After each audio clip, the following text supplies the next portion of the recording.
I should put makeup on.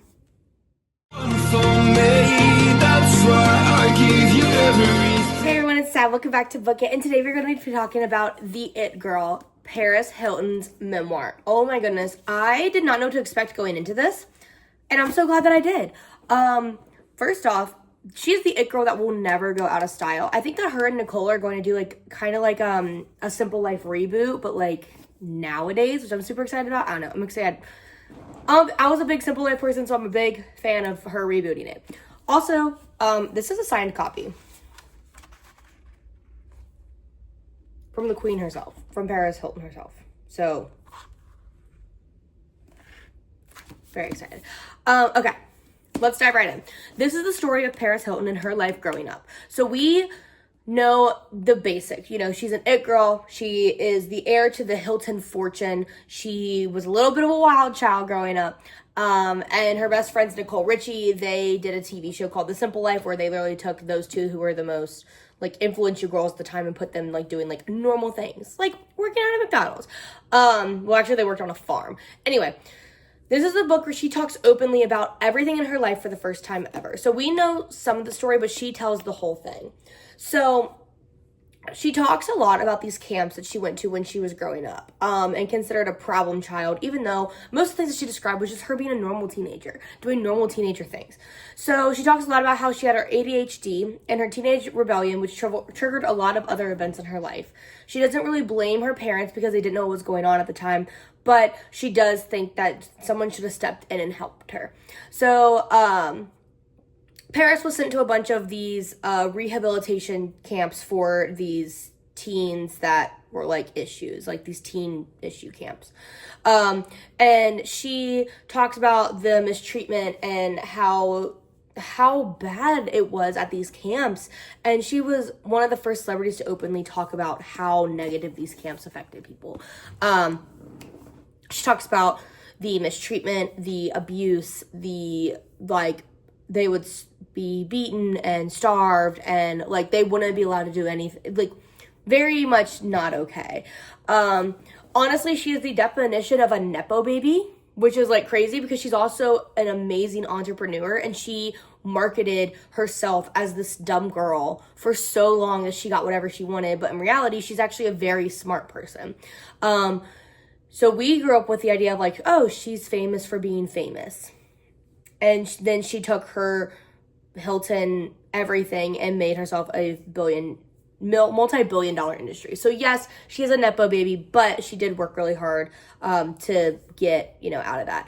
Personally, I mean, I love that she always played dumb, the dumb little, I don't know what's going on girl.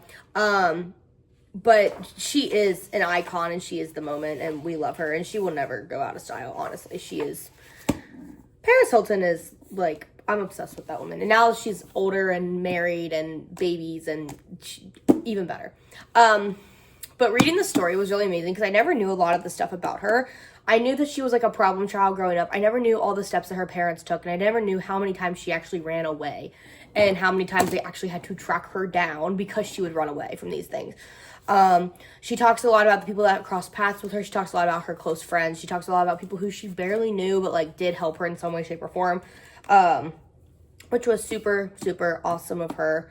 So I just knew stuff about her, The Simple Life, Nicole Richie, that stuff. I never knew what happened to her as a child, and honestly, she deserves the world, and I'm actually okay that she's a multi-billionaire, even though billionaires aren't technically ethical, but that's a whole other debate for another time.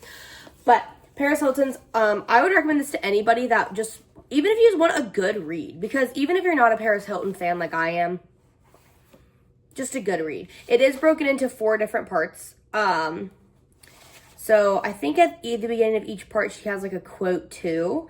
So I know part 4 starts with a quote from Marilyn Monroe, which she takes a lot of, Conrad Hilton. She takes a lot of inspiration from people like that, which and she also does Marilyn Monroe's part 1 too. So she does talk about at the very beginning of her book that her book is kind of all over the place. There is a main storyline with 55,000 exit ways, and she does talk about how that's related to her ADHD because she did write it. She said she had help with it, but she did write the book overall herself. Which when I'm going through, I can't find any of her ghostwriters.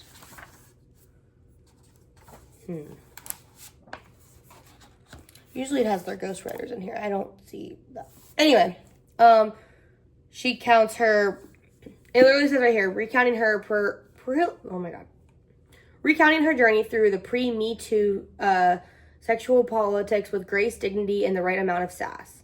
Tracks the evolution of a celebrity culture through the story of the figure leading's edge. Full of defining moments and marquee names. Most importantly, Paris shows the past, the piece, while honor challenges us to question the role of herself and her story, which is our own. Welcome to Paris. Because it literally says up here, Paris. The name, a million meanings in a single name. Heiress, party girl, problem child, selfie taker, model, cover girl, reality star, self-created. These are all attached to the Paris Hiltons by others. Founder, entrepreneur, pop culture maker, innovator, survivor, activist, daughter, sister, wife. Because she is all these things. And I love that. I don't know. Overall, this book is great. I give it a 5 out of 5. That's why it's in the 5 week of January. Starting out the year really strong. If you want a good read, Paris the Memoir, if you haven't read it yet. I'm super excited to see what other memoirs I end up reading in 2025. I don't know how many are actually coming out that I'm going to be interested in, but I might circle back and read some older ones. I do have Michelle Obama's and Barack's back here somewhere. I think it's on this shelf. I'm also redesigning my entire office for 2025, just so everyone's aware. So the background is going to change probably a couple more times because I'm buying all new bookshelves, because as you can see, I have, these 3 are practically full. Well, I have some spaces in them, but I also have stacks of books all over my house. So I have like 9 stacks back there. I have like 6 stacks back here, and then I have 4 stacks in my kitchen. So I am getting new bookshelves. I'm redesigning my whole office. I'm super excited about that. I'll do a video on that too. But Paris, 5 out of 5. Love it. Read it. An icon. The moment. She is the it girl. That's it for this video. Thank you so much for watching. Please make sure you like and subscribe. Hope it's so much you possibly think. Also, 2025. Super excited for this whole new year. We're starting off strong with the week of 5s. And until next time, bye!